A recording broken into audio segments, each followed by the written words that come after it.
All right, let's go. Game week has officially? Game week, yeah. Well, I mean, it's kind of game week. You know, I mean, we're focused on Louisville, but these next 3 days, we really got to improve. So today was as much about us as it was them. So we got to improve, get better today. I think, you know, obviously we had a little break there, so I knew what today was going to be, and different pace, different tempo. But a good start, and we'll regroup here tonight, watch the film, and get going tomorrow. A couple days away from the grind, so to speak. Did guys seem fresher here? I think so, yeah. You know, there's a fine line there, right? So when they have some time off, they generally, you know, their legs get a little bit heavy and lactic acid and things of that nature, and you got to fight through it. Tomorrow's the day where you see the biggest difference, you know, in terms of giving them a rest. So I expect them to be really fresh tomorrow. We're not out very long tomorrow, so we should have a good one. Any decision yet on the quarterback? Yeah, Brad Kai will be the starter. Just what did you see from Brad? You know, I mean, we've talked about him all camp. It feels like he's been here for 3 years already, but what made the final decision for you? Yeah, and it's close. You know, Jake understands exactly what he needs to do in terms of getting ready and supporting Brad, and Brad knows that it's the competition is going to continue. Yeah, that's the thing. That's the thing too. How do you guard against him? You know, thinking that he's got it locked up. What's the challenge now for him? You communicate that to him. You know, I mean, we got a long way to go in terms of the season, and there's competition at every position. So it was a tight battle. It was a battle that none of us, including you guys, could have foresaw. You know, at the end of June or beginning of July, or maybe even the beginning of camp. So I'm excited about that position.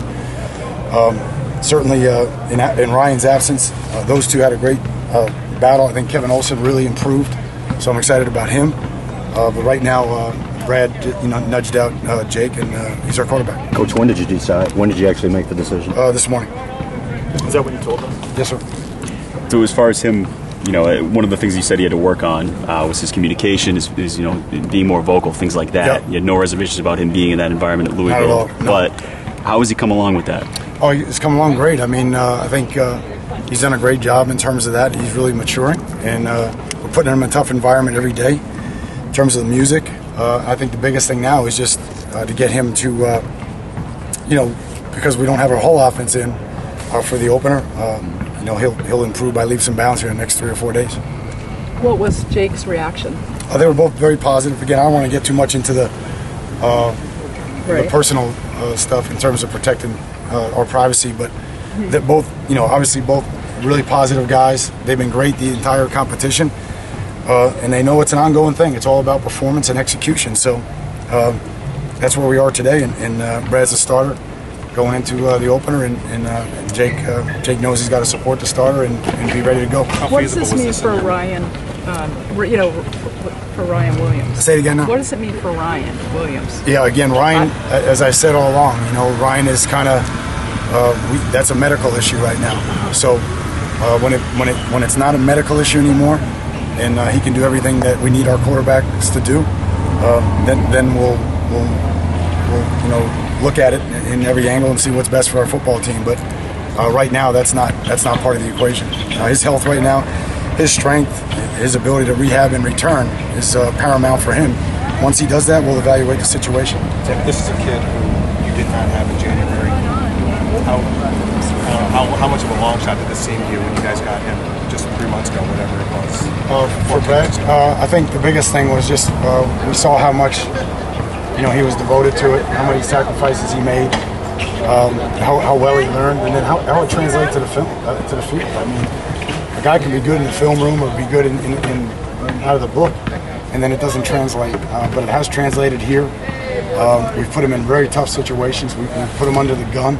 His completion percentage is good. He's protected the ball really well.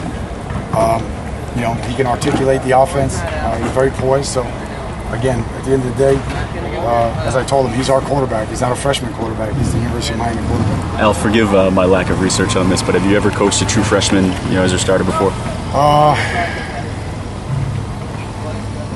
I don't believe so. No. Okay. I mean, a lot of positions, not that one. Sure.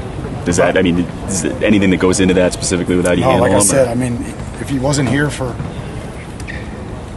13 weeks before preseason camp plus 3 now, I mean, that's 16 weeks. I don't think we'd be having this conversation. But that combined with the fact that he made incredible sacrifices personally, and he's smart, and he's disciplined. He just he's one of those guys that got better incrementally every day, and so here we are. Was there anything in particular that Ty did better than you? No, I mean it's close. It was really close. Just a couple little things here and there. That's it. I'd be happy with either one of them going in the game. Right now, it's Brad. What do you think about holding back? I mean, there's always that veil of secrecy coaches like to have. The opponent's not going to have a whole lot of tape on them, obviously. But did you think about holding back? Well, let me know when you find that veil of secrecy here in Miami. I would love to discuss it with you. But I haven't seen the veil of secrecy here yet. So again, I just rather be upfront and honest with you guys, and that's where we're at. This might be kind of extending the thought here a little bit too far, but I mean, does it help him at all that he's potentially going to have it there for a week? Now he's going to know, helping him deal with that, or no, I don't know. I mean, again, we don't really. I mean, we told one, then we told the other, and we went about our day, and so did they. So I know there's a lot of build up, and I know there's a lot of sound bites and all that on the outside. I get that, but man, we're not buying into any of that. He's our quarterback. We've been rallying around the quarterback position since Ryan got injured. We're going to continue to do that, and we need a lot of mature guys around him to help him keep his poise and keep his focus and do all the little things and ignore everything on the outside. Anything else? Is this with an asterisk? I mean, when Ryan is able to compete, I'm not going to. Yeah. Again, that's a big if. That's a big but. I mean, as soon as we get to that point where he's healthy, we'll examine it at that time, Tim. But in terms of James and myself, we have not.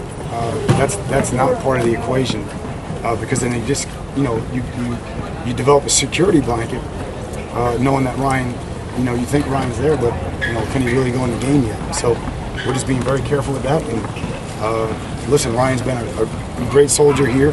He's been unselfish. His recovery is unbelievable. But the difference between rehabbing and being ready to execute and perform under duress and with the bullets flying, as soon as I hear that from the doctor, as soon as Ryan and his family feel comfortable with it, then we'll broach that subject. But until then, it's not part of the equation. Are we allowed to talk to Brad since he is the new quarterback today? Are we allowed to talk to Brad? I don't know. I think our policy is when he first plays, right? Yep. Thank you, Coach. Okay, guys. Thanks.